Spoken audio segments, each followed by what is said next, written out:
Billy Quarantillo versus Spike Carlyle took place on the main card of UFC Fight Night Vegas Woodley versus Burns. And I'll be honest, before I even get into the reaction of this fight, amazing first of all, but second of all, I might have a new favourite fighter to watch. Spike Carlyle is nothing but entertaining. He brought the pain this fight. I actually thought he edged the win. I don't think this is a robbery, so before people go out there, I know I've seen a lot of the reactions is that Spike Carlyle won, robbery, I understand. But what this is really down to is a really close round 2. I thought it should have gone to Spike Carlyle when I had him 2-0 up going into the third round.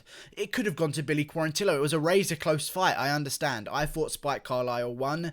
Either way, he's won in the audience's eyes. I know that for damn sure because we're all going to be watching Spike Carlyle moving forward. But unanimous decision really does stink to me.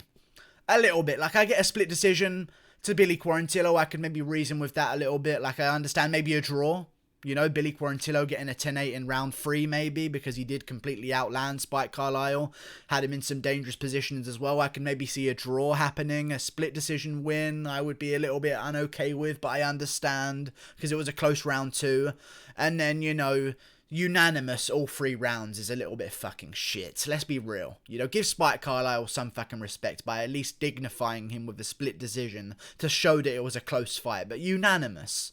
Like, I don't know, these judges, I understand, and I don't know what the difference is between a split decision and a unanimous decision.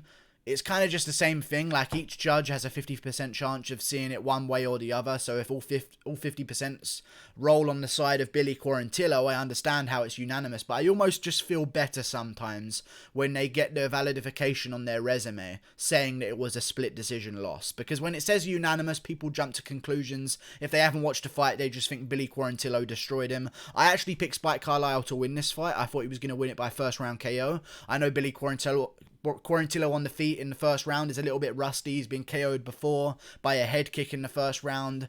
You know, he's been caught in the first round before, and I thought Spike Carlyle was going to do the same thing. And when Spike Carlyle ran across the octagon and front kicked Billy Quarantillo in the face, I thought we were well on our way to a Spike Carlyle first round KO. One thing I do want to mention about Spike Carlyle, he needs to watch some of them elbows. When he's got guys in on his body and they've got the body lock on him, he does throw a few risky shots to the behind the ear area. You know, watch it, a little bit of a grey area. They were legal shots, but still, you know, some of them elbows are a little bit risky in the eyes of the referee, but I understand it. He had a really good performance. I thought he won the fight. I thought it could have been a 10-8 in round 1, but let's talk about that fucking moment, because that needs to be fucking discussed in this video, and don't you think I was going to forget about it. Spike Carlyle could have ensured himself the victory so easily here. They didn't even give Billy Quarantillo a 10-8 in round 3. That's not how it won. All of them gave him round 2.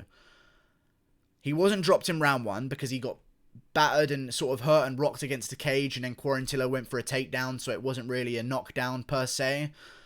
But you don't fucking do shit like that in the fucking... And not expect Quarantillo to try and hit you while you're doing it. That's just the weirdest thing to me. Spike Carlyle was acting like, I'm not even in a fight right now. I'll just go for a wander around the cage. Hey, look, it's Dana White. Boom! And he just gets smacked in the back of the head.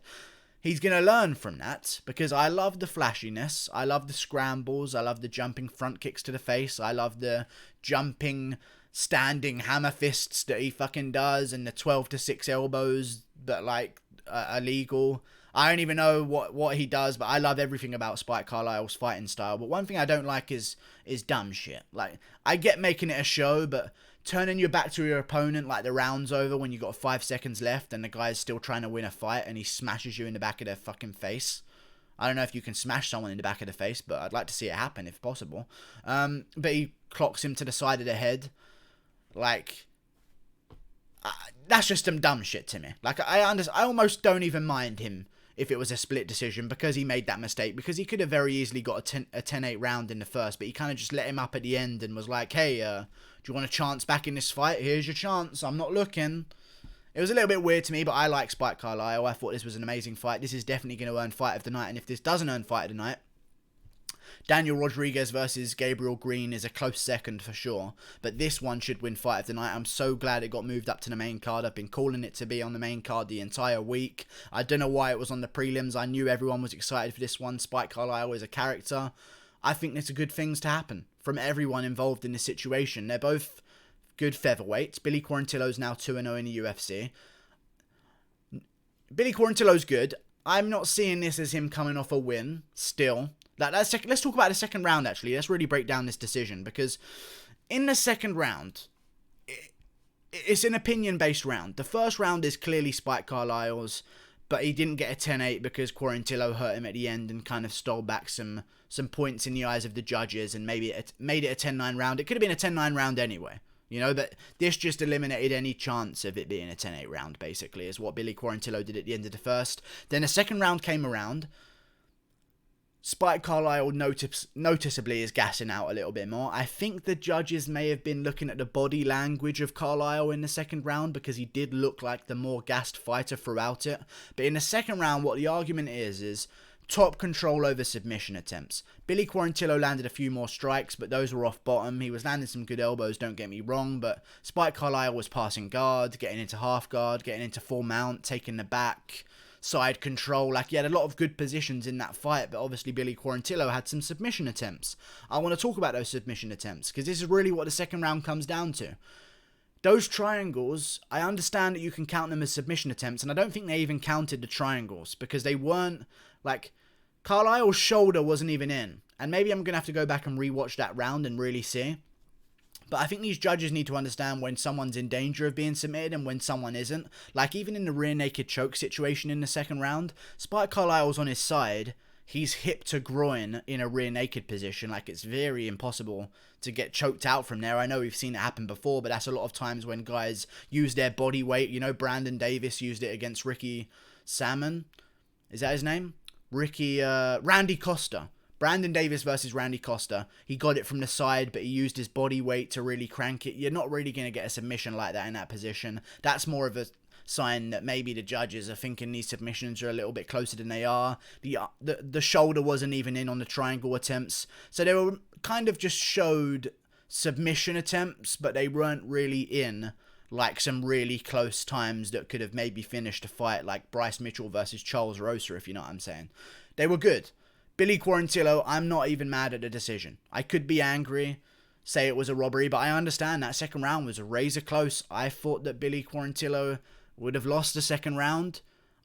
I'm kind of giving it to Spike Carlyle based on top control. I know that's normally something that you shouldn't do, but even in top control, it wasn't like he was just laying in full guard. Like, he was passing to half, getting full mount, getting side control, taking the back, even in certain situations when they were grappling in the second round, and in the third as well.